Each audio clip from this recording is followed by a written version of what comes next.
نبی پاک علیہ السلام کے طریقے پر جو بندہ چلتا ہے نا، جو حضور کے طریقے پہ چلتا ہے، وہ اللہ کا محبوب بن جاتا ہے۔ جو شرط یہ ہے کہ وہ اخلاص کے ساتھ نبی پاک کے طریقے پہ چلے، دنیا کو دکھانے کے لیے پگڑیاں نہ باندھتا پھرے، وہ کہے کہ چونکہ میں پیر صاحب ہوں تو میں نے باندھنی ہے، اس لیے یہ ماحول نہ بنائے، وہ بنائے اللہ کی رضا کے لیے، اللہ تبارک و تعالیٰ کی رضا کے لیے نبی پاک کی غلامی کرے، اللہ اسے اپنا محبوب بنا لیتا ہے۔ حضور کی کچھ سنتیں ہیں، کچھ چیزیں نبی پاک کو پیاری ہیں، کچھ تو آپ نے سنی ہوئی ہے، جیسے میٹھا کھانا سنت ہے، جیسے مسواک کرنا سنت ہے، جیسے مسکرانا سنت ہے۔ مسکرا رہے ہیں نا جی ماشاءاللہ، پریشان تو نہیں نا کسی بات میں؟ مسکرانا بھی حضور کی، شروع میں نمک کھانا، بعد میں نمک کھانا، درمیان میں میٹھا کھانا، یہ حضور کی سنت ہے۔ اور امامہ باندھنا نبی پاک کی، یہ چیزیں حضور کی پسند ہیں۔ نماز نبی پاک کو بڑی پسند ہے، فرمایا مجھے تمہاری دنیا کی چیزوں میں سے، دنیا کے کاموں میں سے جو کام بڑا پسند ہے وہ نماز پڑھنا ہے۔ خوشبو حضور کو بڑی پسند ہے، دودھ نبی پاک کو بڑا پسند ہے، یہ بھی ساری سنتیں ہیں۔ اسی طرح کی دو تین باتیں میں نے عرض کرنی ہے آپ کی خدمت میں۔ جس طرح نبی پاک علیہ الصلوۃ والسلام کو خوشبو پسند ہے، تکیہ پسند ہے، مسواک پسند ہے، اسی طرح تھوڑے مال پر قناعت کرنا یہ بھی میرے نبی کو بڑا ہی پسند ہے۔ تھوڑے پیسوں پہ راضی ہو جانا یہ نبی پاک کو، سادے مکان میں رہنا یہ حضور کو بڑا پسند ہے، سادی روٹی کھانا یہ میرے نبی پاک کو بڑا، یہ بھی حضور کی پسند ہے۔ تھوڑے رزق پہ راضی ہونا اور اس طرح راضی ہونا کہ لمبے سجدے ادا کرنا یہ میرے نبی پاک کی پسند ہے۔ حضور نے صرف غریبوں سے پیار نہیں کیا، ہمیں یہ سنایا جاتا ہے اور ہم ہمیشہ یہی سنتے ہیں کہ حضور نے غریب سے بڑی محبت کی۔ نبی پاک نے صرف غریب سے پیار نہیں کیا، دراصل حضور نے غریبی سے پیار کیا ہے۔ کوئی نہیں سمجھ آئی آپ کو؟ حضور نے صرف غریبوں سے پیار نہیں کیا، نبی پاک نے، اس کا معنی یہ ہے کہ حضور نے غریب رہنا پسند فرمایا ہے، غریبوں کی طرح رہنا نبی پاک نے، سادہ مکان، ایک وقت کا کھانا اور سادی غذا، جس طرح غریب نہیں رہتے پرانے گھروں میں، کچے مکانوں میں، ٹوٹی چٹائیاں، ایک دو پیالے گھر میں، لمبے چوڑے برتن کوئی نہیں، یہ نبی پاک کی پسند ہے، یہ رسول پاک کی پسند ہے، اس کو محبوب جانا ہے نبی پاک صلی اللہ علیہ وسلم۔ حضور نے اس کو پسند کیا۔ حاتم تائی کی بیٹی قیدی ہو کے آئی، جب اس کے قبیلے پر، اس کے علاقے پر مسلمانوں نے حملہ کیا تو حاتم تائی کا جو بیٹا تھا عدی بن حاتم، وہ اپنی بہن سے کہنے لگا ہمیں پتہ ہے مسلمانوں کا مقابلہ نہیں کر سکتے تو بھاگ جانے میں بہتری ہے، چلو بھاگ چلتے ہیں۔ تو بہن کہنے لگی بھائی تو نے بھاگنا ہے تو بھاگ جا، میں سردار کی بیٹی ہوں، میں قوم کے ساتھ جیوں گی، قوم کے ساتھ مروں گی، تو نے بھاگنا ہے تو بھاگ جا۔ عدی بھاگ گئے ڈر کے۔ یہ خاتون جو تھی ان کو گرفتار کر لیا مسلمان عورتوں نے، تو کہ یہ تلوار لے کے آئی تھی لڑنے کے لیے۔ ابن اسحاق ابن حشام دونوں کتابوں میں روایت موجود ہے۔ یہ خاتون کہتی ہے کہ میں نے بڑے تگڑے سوال تیار کیے، کیونکہ معاذ اللہ ثم معاذ اللہ میرا خیال تھا وہ نبی نہیں، وہ بادشاہ ہیں، وہ ایک اسٹیٹ کے سربراہ ہیں، وہ حکمران ہیں، میں معاذ اللہ نبی نہیں، میں نے بڑے تگڑے سوال تیار کیے اور میں اپنے آپ سے کہہ رہی تھی میں ایسی ایسی باتیں کروں گی مسلمانوں کے نبی سے کہ انہیں جواب نہیں آئے گا، معاذ اللہ ثم معاذ، نقل کفر، کفر نہ باشد۔ کہتی ہے میں حضور کے سامنے لائی گئی گرفتار کر کے، اور جب مجھے حضور کے سامنے کھڑا کیا گیا نا تو میرا سر ننگا تھا، توجہ ہے میری بات پر، میرا سر ننگا تھا تو میرے ذہن میں بڑے سوال تھے، میری گردن اکڑی ہوئی تھی، حضور نے میرا ننگا سر دیکھا تو محبوب ممبر سے اٹھے، اپنے کندھوں سے مدثر والی چادر اتاری اور حضور علیہ السلام نے حاتم تائی کی بیٹی کے سر پہ دے دی۔ بی بی کہتی ہے جب حضور کی چادر آئی تو میری اکڑی ہوئی گردن خود بخود جھک گئی نیچے کی طرف، خود بخود جھک گئی۔ سوال ابھی بھی میرے ذہن میں موجود تھے۔ اتنے میں ایک صحابی حضور کی بارگاہ میں آئے اور عرض کرنے لگے یا رسول اللہ صلی اللہ علیہ وسلم، یہ کافر کی بیٹی ہے، مشرک نجس ہوتا ہے، تو میں اپنی چادر نہ دے دوں، آپ اپنی لے لے، کافر کی بیٹی ہے۔ تو محبوب نے اس کی طرف جلال کی نظروں سے دیکھا، فرمایا خاموش ہو جا، بیٹیاں برابر ہوتی ہیں، تیاں سانجیاں ہوندیاں نے، بیٹیاں بولیے جی پکی بات ہے۔ بزرگ چپ کر جائیں، نوجوان بولے بیٹیاں، اللہ آپ کو خوش رکھے، تیاں سارے دیاں، ہاں ہاں۔ اگر تو کسی کے گھر گندی نظر ڈالے گا تو تیرا گھر بچ نہیں سکتا، پکی بات۔ یہ نقد و نقد سودا ہے، جس نے اپنا گھر پاک رکھنا ہے وہ دوسروں کے گھروں کا محافظ بنے، پکی بات۔ بیٹیاں خبردار خبردار، کسی کی بچی کی عزت سے کھیلنے کی کوشش نہ کرنا، ورنہ اللہ تبارک و تعالیٰ بڑی سخت سزا دے، بچو۔ وہ کہتی ہے جب حضور نے کہا نا بیٹیاں برابر ہوتی ہیں تو میرے اندر سے ایک آواز نکلی، میں نے کہا او حتم تائی کی بیٹی تو غلط تھی، یہ بادشاہ نہیں ہے تو اللہ کے سچے رسول ہیں۔ بادشاہ تو سخت سزائیں دیتے ہیں۔ کہتے ہیں حضور میرے قریب آئے اور آ کے کہنے لگے تو سردار کی بیٹی ہے، تیرے باپ میں اچھی خصلتیں پائی جاتی تھی، بتا تیرے ساتھ کیا معاملہ کروں، کیا معاملہ، یہ حضور کی پسند ہے، کیا معاملہ کروں؟ تو کہنے لگی میں چاہتی ہوں مجھے آزاد کر دے۔ کہتی مجھے امید نہیں تھی، حضور کہیں گے ٹھہر جا، بیٹھ جا، بات کرتے ہیں، مشاورت ہوتی ہے، پھر اس کے بعد کوئی فیصلہ ہوتا ہے۔ کہا آزاد کر دو، کہتی حضور نے میرے کہنے پر فوراً ہی اگلا جملہ ہی نہیں کہا، فرمایا جا تو آزاد ہے۔ کہتی ہے میں نے ایک جملہ اور کہا، میں نے کہا میں اکیلی نہیں جاؤں گی، سارا قافلہ آزاد کرو۔ اب تنگی یہ داماں پہ نہ جا، اور بھی کچھ مانگ ہے آج وہ ماہل باتا، اور بھی کچھ مانگ۔ کہنے لگی اکیلی نہیں جاؤں گی، سارا قافلہ سارا قبیلہ آزاد ہو۔ حضور نے فرمایا تو پتہ نہیں کیا سوچ رہی ہے، تو جہاں آئی ہے وہاں سے خالی جاتا ہی کوئی نہیں، سارا قافلہ۔ حضور نے فرمایا بھی اس کے قبیلے کو کھانا بانا کھلاؤ اور سارے ہی آزاد کر دو۔ واپس گھر گئی تو اپنے باپ کو، اپنے بھائی کو بلایا، بلا کے کہنے لگی بھائی وہ بادشاہ نہیں، وہ نبی ہیں، بادشاہ نہیں وہ۔ اب تو جن کو فقیر ہونا چاہیے تھا وہ بھی بادشاہ بن گئے۔ بادشاہ سلامت، بادشاہ سلامت، میں رات بورے والے میں تھا، بھائی مہربانی پیسے نہ لے کے آئیے گا، باپ اپنی اپنی جگہ پہ بیٹھے، یہ کام بالکل نہ کریں، اللہ آپ کو خوش رکھے، برکت دے۔ میں اس کو حرام نہیں کہتا، پر یہ سٹائل نظرانے کا درست نہیں، اس سے بچا کریں، ورنہ پھر وہی بندہ چنگا لگنا جنہیں پیسے لے کے آنا ہے، دوجیاں دا دل کرنا ہے ٹوری جانتے چنگے نے، اس لیے اس چکر سے باہر نکل ہے تاکہ قوم سمجھدار ہو جائے، بالکل یہ کام نہیں کریں، سنیں اور یاد رکھیں۔ میں تھا وہاں دور تو دو تین بچے نا یوں ہاتھ باندھ کے کھڑے ہو گئے۔ اب حضور نے فرمایا کہ اس طرح کا معاملہ نہ کرو جیسے مجوسی اپنے بادشاہوں کے ساتھ کرتے تھے۔ میں کہ پتر بہ جو کہندے نہیں ساڈی ڈیوٹی ہے، میں کہ کیس لائیے، میں بادشاہ سلامت ہوں تو بہ جو کرسی تھے آرام نال، کیا چکر چل گیا ہے، ہاتھ باندھ کے کھڑے ہونا، کونوں میں کھڑے، کیا اس کا مطلب؟ ادب آداب ہیں، کرنے چاہیے، لیکن یہ کیا لوگوں کو سزا ملی ہوئی ہے کہ وہ بیچارہ جو غریب آدمی ادب آداب صرف اس کی ذمہ داری ہے؟ ماڑا آیا تو پیر صاحب نے ادب پہ لگا دیا اور تگڑا آیا تو خود ادب کرنا شروع کر دیا۔ یہ کس قسم کا تماشا ہے؟ یہ کوئی طریقہ نہیں۔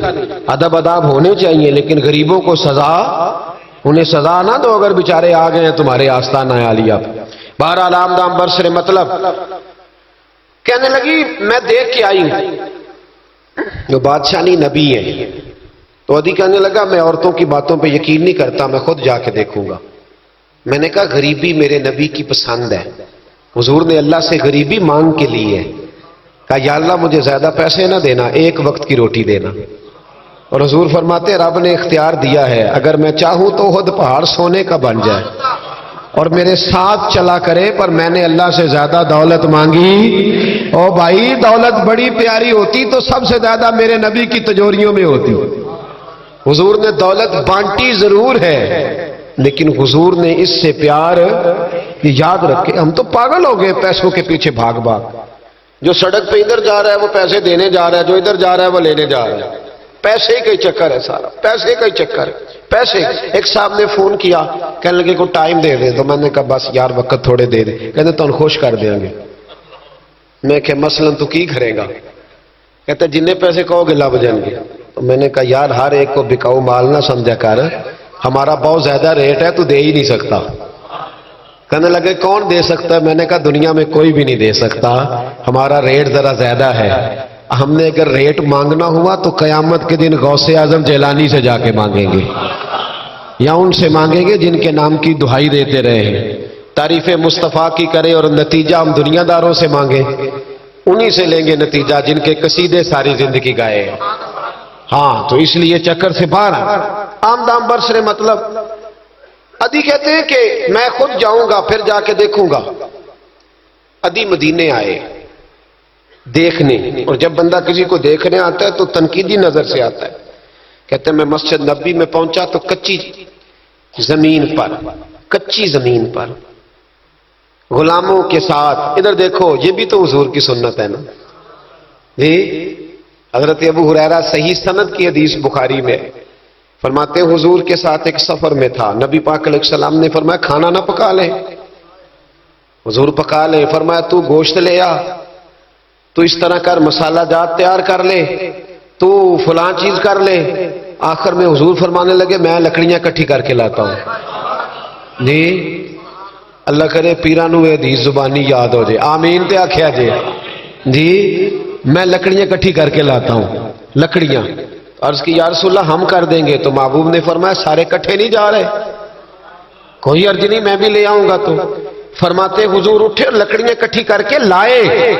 جب مسجد نبوی شریف بن رہی تھی تو جناب ابو ہریرہ فرماتے ہیں میں 3 اینٹیں اٹھا کے لا رہا تھا، اللہ کے رسول 7 اینٹیں اٹھا کے لا رہے تھے، 7 اینٹیں۔ چودھری صاحب آپ روز آ کے کہہ دیتے ہیں قاری صاحب مسجد دی صفائی نہیں ہوئی، تو نہیں کر سکتا مسجد دی صفائی؟ کیا سمجھتا ہے تو اپنے آپ؟ صدر بننے کا کیا مطلب ہوتا ہے کہ بندہ روب ڈالنے لگے؟ دنیا میں جو سب سے زیادہ عزت والا اور بڑا ہوتا ہے وہ وہی ہوتا ہے جو اللہ کے گھر میں جھاڑو دیا کرتا ہے۔ کیا لوگوں نے معیار بنا لیا ہے؟ یہ معیار ہے، جو قوم کا بڑا ہوتا ہے وہ قوم کا خادم ہوتا ہے۔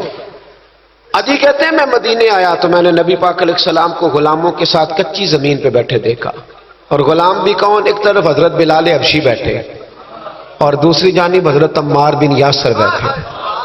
کہتے ہیں حضور بیچ بیٹھے، کھانا کھایا جا رہا ہے، اور حیران میں اس وقت ہوا جب اسی پلیٹ سے نبی پاک بھی کھا رہے ہیں اور بلال حبشی بھی کھا رہے ہیں ساتھ بیٹھ کے حضور نے۔ ادی کہتے ہیں میرے دل پہ چوٹ لگی، میں نے کہا نہیں یار یہ بادشاہ نہیں، یہ بادشاہ جو اس طرح غریبوں کے بیچ بیٹھ کے روٹی کھائے۔ ہمارے تو بادشاہ غریبوں کے حق میں تقریر کرتے ہیں نا، ویسے ان سے پوچھو کہ اس گاؤں سے ڈنگے کا کرایہ کتنا ہے، اور پھر ڈنگے سے لالے موسے کا کتنا ہے، ان کو کوئی پتہ نہیں۔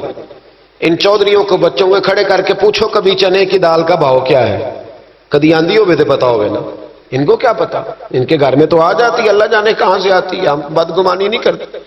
لیکن حضور ایک پلیٹ میں کھانا کھا رہے۔ ادی کہتا ہے میں سمجھ گیا یہ بادشاہ نہیں۔ پھر میرے دل میں شیطان نے وسوسہ ڈالا، میں نے کہا مسجد کچیا ہو سکتا ہے مکان بڑا پکا ہو، بنگلہ بڑا عالی شان ہو۔ حضور کی عادت مبارکہ تھی جب کوئی مہمان آتا تھا تو یا مسجد میں اصحاب صفہ کے ساتھ رکھتے تھے یا کسی صحابی کو دے دیتے تھے، وہ اپنے گھر لے جاتے تھے۔ ادی کہتے ہیں میں نے جب سلام کلام کیا نا، دل میں خیال تھا کہ گھر بڑا عالی شان ہوگا، تو محبوب فرمانے لگے میرے دل میں خیال ہے، دیکھیے میرے نبی کو اللہ نے کتنا علم غیب عطا فرمایا ہے۔ کہتے ہیں میرے دل میں خیال ہے، مصطفیٰ کریم فرمانے لگے یار تو یہاں نہ بیٹھ، چل میں تجھے گھر لے چلتا ہوں۔ خیال آیا مسلمان نیک و بد پہچان جاتے ہیں اور محمد آدمی کے دل کی باتیں جان جاتے ہیں صلی اللہ ہو۔ میں بریلی شریف میں تھا تو اعلیٰ حضرت کے بھائی مولانا حسن رضا خان صاحب رحمۃ اللہ علیہ، ان کے پوتے تھے شیخ الحدیث مولانا تحسین رضا خان صاحب، بڑے اچھے شاعر تھے اور نعت کی صنف سے بڑے آگاہ تھے، بڑا عمدہ مطلع کہتے تھے، مزہ آ جاتا تھا۔ تھوڑی سی مجھے بھی دلچسپی رہی شاعری سے تو میں بڑا خوش ہوتا تھا۔ ایک دن میں نے ان سے کہا کہ حضرت جی کو تازہ قطع کہیں، تازہ ہونا چاہیے۔ فرمانے لگے چلو 10 منٹ کا ٹائم دو ابھی کہہ دیتے ہیں۔ تازہ قطع کہا، کہنے لگے علم غیب رسول کے منکر اس حقیقت کو بھول جاتے ہیں، غیب مانا کہ راز ہے لیکن راز اپنوں سے کب چھپاتے ہیں۔ غیب مانا کہ راز ہے لیکن راز اپنوں سے کب چھپاتے ہیں؟ تازہ قطع کہا۔ عدی بن حاتم کہتے ہیں حضور مجھے لے کے چلے، جب نبی پاک گھر کی طرف لے کے چلے تو رستے میں ایک بوڑھی اماں مل گئی، پھٹے پرانے کپڑے، کہنے لگی یا رسول اللہ میں آپ کی طرف ہی جا رہی، ضروری کام ہے۔ تو حضور نے فرمایا چل تو جا رہی تھی، میں خود جو آ گیا ہوں۔ عدی کہتے ہیں چوک میں اس بوڑھی نے حضور کو کھڑا کر لیا۔ کبھی دیکھا آپ نے اپنا وزیر چوک میں کھڑا؟ آپ کو اسی ایم پی کدی نہیں دیکھا، وزیر تو دور رہ گیا، چوک میں کھڑا کر لیا نبی پاک صلی اللہ علیہ وسلم۔ اور وہ بی بی اپنے دکھڑے سنانے لگی، کہتے قربان جاؤں وہ دیر تک باتیں کرتی رہی اور نبی پاک سنتے رہے۔ عدی کہتے ہیں میرے دل پہ دوسری چوٹ لگی، میں نے کہا جو اس طرح غریبی سے پیار کرے وہ بادشاہ نہیں، وہ اللہ کے سچے رسول ہیں۔ حضور مجھے گھر لے گئے، جناب سیدہ طیبہ طاہرہ حضرت عائشہ صدیقہ رضی اللہ تعالی عنہا کے حجرے میں، اور حضور جب اندر لے گئے تو ایک چٹائی پڑی ہے کھجور کی چھال کی، وہ بھی پھٹی ہے دو جگہ سے، ایک مٹکا، دو پیالے، ایک تکیہ جس میں کھجور کی چھال بھری ہوئی ہے۔ کہتے حضور مجھے لے گئے، میں نے محبوب کا وہ مکان جنت نشان، میں نے وہ مکان دیکھا جہاں حضرت جبریل حاضری دینے آیا کرتے، میں نے وہ مکان دیکھا جس کے دروازے پہ 70 ہزار فرشتے ڈیوٹی کرتے، میں نے وہ مکان دیکھا۔ کہتے میں حیران ہو گیا۔ حضور مجھے بٹھا کے گئے دوسرے کمرے میں، اور وہاں سے حضور سرکہ لائے، کھجورے لائے، تھوڑا سا کھانا لائے، کہتے میرے سامنے رکھا۔ اب میں نے اس کھانے کی سادگی کو بھی دیکھا، لگے جو مزدور شاہ ایسا، نہ دھن نہ دولت سربراہ ایسا، فلک نشیں کا زمین پہ گھر ہے، میرا پیغمبر عظیم تر ہے۔ کہتے حضور صلی اللہ علیہ وسلم نے کھانا دیا تو حضور کی وہ سادگی، ادھر دیکھیں اس بندے میں سادگی نہیں نہ ہوتی، اس میں اپنائیت نہیں ہوتی۔ آپ کو سمجھ آئے تب بھی ٹھیک ہے، نہ آئے تب بھی ٹھیک ہے، پر میں آپ کو بڑی بات سمجھا رہا ہوں۔ جس میں سادگی نہیں ہوتی اس میں اپنائیت، وہ تو دیکھتا ہے کہ اس کے کپڑے اس قابل ہے کہ نہیں، میرے سینے سے لگ بھی سکتا ہے کہ نہیں، اس میں اپنائیت۔ جو لوگ سادے نہیں ہوتے ان کے زیادہ رشتے نہیں ہوتے، ان کا لوگوں سے زیادہ پیار، اس لیے کہ وہ تو انتظار کرتے ہیں، کہتے ہیں میرے نال دی جتی پائے گا تو میرے نال ٹرے گا۔ جو سادے ہوتے نا، سادے جو لوگ غریب پرور ہوتے، ان کے رشتے بڑے پیار بڑا، محبتیں بڑی، زمانہ ان سے بڑا وابستہ ہو جاتا ہے، اس لیے کہ وہ لوگوں کے قریب آ جاتا ہے، وہ نیچے اتر کر لوگوں سے ملتے گلتے، وہ یہ نہیں دیکھتے میرا قد کتنا بڑا ہے، وہ یہ دیکھتے ہیں یار سامنے والے کا پیار مجھ سے کتنا ہے، وہ نیچے اتر کر لوگوں سے۔ کہتے ہیں نبی پاک علیہ الصلوۃ والسلام نے بڑا سادہ سا مجھے کھانا دیا، جب میں کھا چکا تو حضور فرمانے لگے سارا کچھ تو آپ نے دیکھ لیا، کیا پروگرام ہے، کب جانا ہے؟ آپ نے دیکھ لیا سارا کچھ، اگلا پروگرام بنائے۔ تو عدی کہتے ہیں میں دور بیٹھا تھا، میں اٹھ کے قریب آ گیا، میں نے کہا محبوبہ اب کہاں جانا ہے، مجھے کلمہ پڑھائیں، میں مسلمان ہونا چاہتا ہوں۔ یہ غریبی حضور کی پسند ہے، تھوڑے پہ گزارا کرنا سیکھو۔ پتہ ہے دنیا میں سب سے زیادہ سکھی کون بندہ ہے؟ وہ بندہ سکھی ہے جسے اللہ نے جو دیا ہے نا وہ اس پہ راضی ہو گیا ہے، وہ بندہ بڑا سکھی ہے۔ جو دائیں بھی دیکھتا ہے بائیں بھی دیکھتا ہے، کسی کی کار دیکھتا ہے، کسی کی ہیوی بائک دیکھتا ہے، وہ ٹینشن میں رہتا ہے۔ سکھی رہنا چاہتے ہو تو جو اللہ نے دیا یہ حضور کی پسند ہے۔ دوسری بات، معاف کرنا میرے نبی کو بڑا ہی پسند ہے۔ کیا کرنا؟ بول کے بتائیں، بول۔ نبی پاک کو بڑا، آپ بھی معاف کر دیتے ہیں نا جی؟ ہمارے ہاں معافی نہیں ہوتی، صلح ہو جاتی ہے۔ چوری صاحب پریشر پایا صلح کر لو، کہنے چلو ان چودھری جی کیویں موڑیے، صلح کر لینے، پھر جدو قابو آئے گا دیکھی جائے گی۔ تو یہ معافی نہیں ہوتی۔ یہ کیا ہوتا ہے؟ آپ جب کسی کو معاف کرتے ہیں تو آپ کا قد اونچا ہوتا ہے۔ ایک پتے کی بات لکھی ہے میرے اعلیٰ حضرت نے، اسے پلے سے باندھ لو۔ اعلیٰ حضرت فرماتے ہیں بدلہ لینے والا پریشان رہتا ہے اور معاف کرنے والے کو اللہ سکون عطا فرما دیتا ہے۔ معاف کرنے والے کو اللہ، اگر سکون چاہتے ہو تو معاف کرنا سیکھو، درگزر کرو۔ درگزر حضور کی پسند ہے، نبی پاک معاف کرنے کو بڑا پسند کرتے۔ لمبی چوڑی بات دل میں بسا کے رکھنا، بغض پالنا، کسی کے خلاف پلاننگ کرنا، یہ حضور کو پسند۔ نبی پاک ایک جنگ سے واپس آ رہے تھے، تلوار مبارک ہاتھ میں تھی، تو ایک جگہ حضور کا آرام کرنے کو دل چاہا۔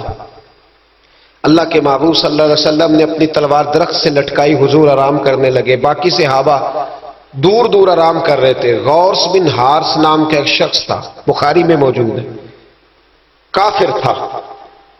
اس نے حضور کو آرام کرتے دیکھا، حالانکہ نبی پاک فرماتے ہیں میری آنکھیں بند ہوتی ہیں، دل میرا جاگتا رہتا ہے۔ اس نے دیکھا حضور علیہ السلام کی تلوار لٹک رہی ہے تو آ کے تلوار اتاری۔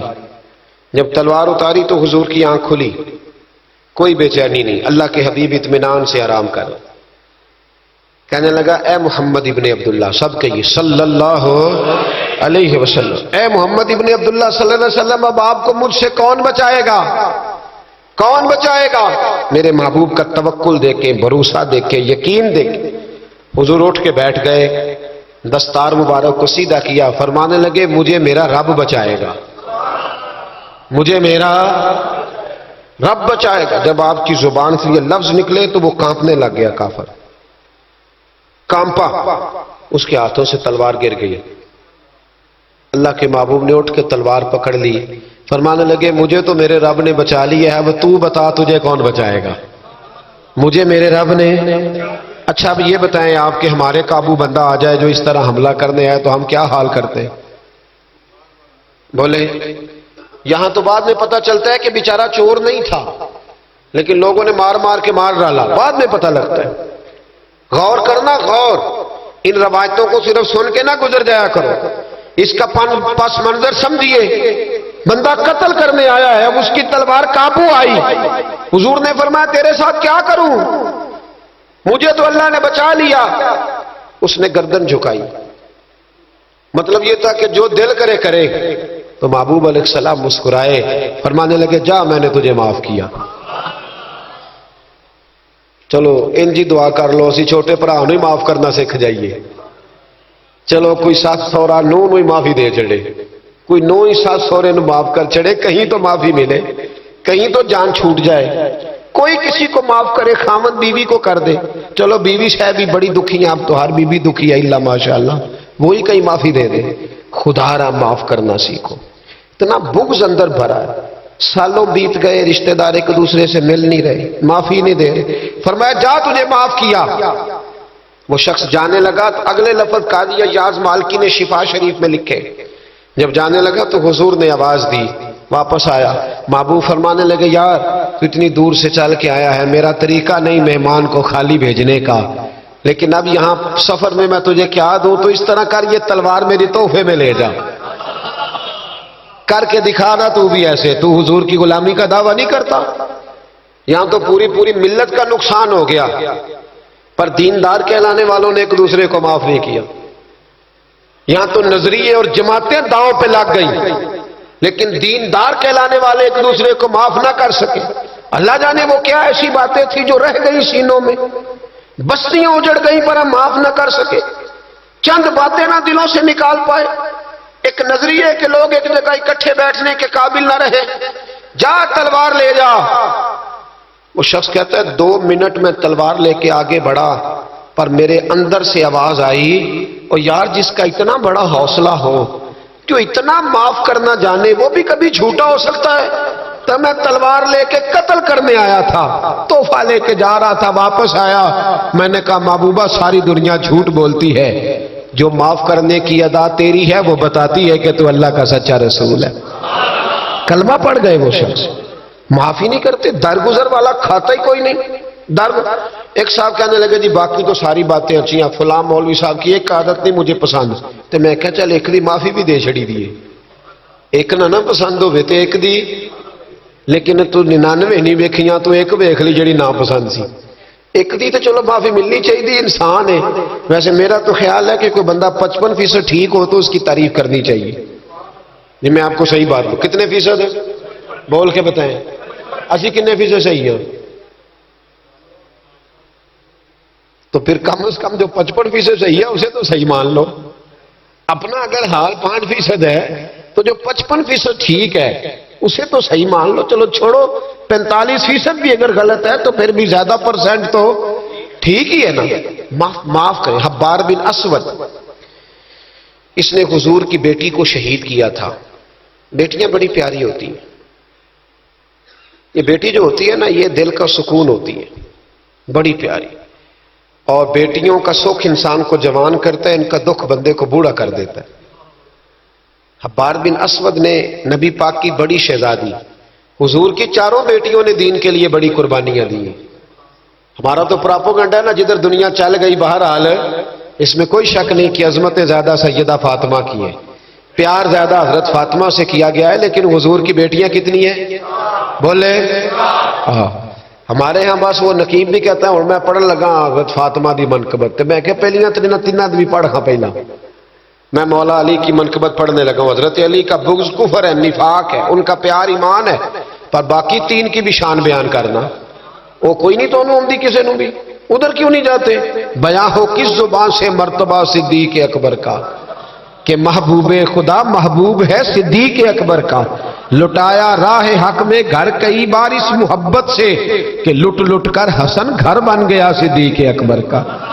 کیوں نہیں آتی؟ بڑی بیٹی تھی سیدہ زینب، بڑی شہزادی، مکے سے مدینے آ رہی تھی، گھوڑے پہ بیٹھی تھی، پیٹ میں بچہ تھا. حبار بن اسود نے گھوڑے کو کچھ چیز لگا دی، چبو دی، گھوڑا تیز دوڑا. میرے محبوب کی بڑی شہزادی گھوڑے سے گری، پیٹ میں بچہ تھا، تکلیف ہوئی، کتنے مہینے بیمار رہی، حمل بھی ضائع ہوا، اور سیدہ زینب وصال بھی کر گئی. جب ان کا انتقال ہوا تو روایت حضرت ابو ہریرہ کی موجود ہے، فرماتے میں نے حضور کی ساری داڑھی کو آنسوؤں سے بھرے ہوئے دیکھا. محبوب پریشان ہوئے ان کے وصال، دکھ ہوا حضور. وہ قاتل حبار بن اسود فتح مکہ کے موقع پر چہرے پر نقاب پہن کے آ گیا اور حضور کے سامنے کھڑے ہو کے کہنے لگا یا رسول اللہ کو بہت بڑا دشمن بھی آئے تو معاف کر دیتے ہو، بہت بڑا دشمن بھی. میرے نبی پاک نے فرمایا حبار چہرے سے کپڑا ہٹا، بیٹیاں بھولا نہیں کرتی، پر تو کلمہ پڑھ میں تجھے بھی معاف کرنے کو تیار ہوں. تیرا حوصلہ کدھر ہے؟ تو درگزر ہی نہیں کرتا، تو سڑک پہ لڑ رہا ہے، چوک پہ لڑ رہا ہے. آخری بات سنیں، حضور نے غریبی کو پسند کیا، معاف کرنے کو بڑا پسند کیا، اور نبی پاک صلی اللہ تعالی علیہ وآلہ وسلم نے صلح کرانے کو بڑا پسند فرمایا. کیا کرانے کو؟ جی فرمایا اگر صلح کرانے کے لیے تمہیں بظاہر خلاف واقعہ بات بھی کہنی پڑے، یعنی لگے کہ جھوٹ بولنا پڑ رہا ہے، تو میرے نبی نے اجازت دی پھر بھی صلح کرا دو.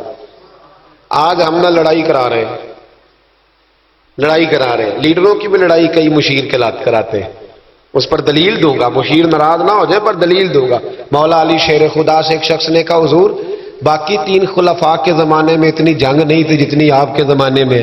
تو آپ فرمانے لگے ان تینوں کا مشیر میں تھا، میرے مشیر تیرے جیسے ہیں، اس لیے یہ تباہی ہو رہی ہے. مہربانی فرمائیں، مشورہ صحیح دے. ہم ایک دوسرے کو اس طرح کی کہانیاں سناتے ہیں کہ دور کرتے. حضور نے پتہ ہے آپ کو بڑی مشہور حدیث ہے بخاری میں، نبی پاک صلی اللہ علیہ وسلم نے فرمایا اگر میں دیر سے آیا نا تو جماعت کرا لینا، انتظار نہ کرنا. یا رسول اللہ آپ جماعت چھوڑ کیوں رہے ہیں؟ فرمایا 2 قبیلوں کی صلح کرانے جا رہا ہوں. حضور نے فرمایا جماعت میں میرا انتظار ہے. کہاں جا رہے تھے نبی پاک؟ بولے سن لو حدیث مسند امام احمد بن حنبل میں، فرمایا 2 مسلمانوں کی صلح کرا دے، اللہ تجھے 2 حج اور 2 عمرے کا ثواب عطا فرمائے گا. 2 حج اور چلو یہ پھول نہیں پہنے، کسی استقبال نہیں کرنا، کسی فوٹو نہیں دینی کہ حج ہی ہو گیا ہے، لیکن حج ملے گا ضرور، اس لیے کہ میرے نبی نے وعدہ فرمایا ہے. لوگوں کو قریب کرنے کا سبب بنے، قریب کریں، لڑائیاں نہ کرائیں، صلح کرائیں، مہربانی کریں، اتحاد کی بات کریں. ایک دوسرے اگر 2 بھائی آپس میں ناراض ہیں تو ان کے اندر قربتیں پیدا کریں، کہیں کہ ان کی صلح ہو، انہیں قریب کرائیں، ان کے ساتھ محبت کے رشتے قائم کرائیں. ہم لڑائی کرا کے لوگوں کو اپنے ساتھ سیٹ رکھنا چاہتے ہیں. کبھی سنتے نہیں آپ کہ مدینے سے جو لوگ آئے اور جو مکے سے جو لوگ مدینے آئے اور جو مدینے میں رہ گئے حضور نے بھائی بھائی بنا دیے. فرمایا بھائی بھائی بن جاؤ. حضور نے ایسے رشتے قائم کیے کہ وہ ساری زندگی قائم رہے. تو لوگوں کو لڑانے کا سبب کیوں بنتا ہے؟ لوگوں کو ملائیں، یہ حضور کی پسند ہے. 3 باتیں میں نے عرض کی ہیں. غریبی نبی پاک کی پسند ہے، معاف کرنا حضور کی، صلح کرانا نبی پاک کی. ان تینوں حضور کی سنتوں پر عمل کریں، ملے گا کیا؟ اللہ ہمیں اپنا محبوب بنا لے گا. جب ہم یہ کام کریں گے تو پھر رب ہم سے محبت فرمائے گا. دعا کرتا ہوں جو کچھ میں نے عرض کیا اللہ اسے قبول فرمائے. جہاں ہم بھول گئے اللہ ہم سے درگزر فرمائے. علم نافع دے، عمل صالح عطا فرمائے. آخر دعوانا ان الحمدللہ. محترم ناظرین، اگر آپ کو میری ویڈیو پسند آئی ہے تو ویڈیو کو لائک کریں، شیئر کریں اور بیل آئیکن کو پریس کریں، اور میری ایسی مزید ویڈیو دیکھنے کے لیے میرے چینل کو سبسکرائب کریں.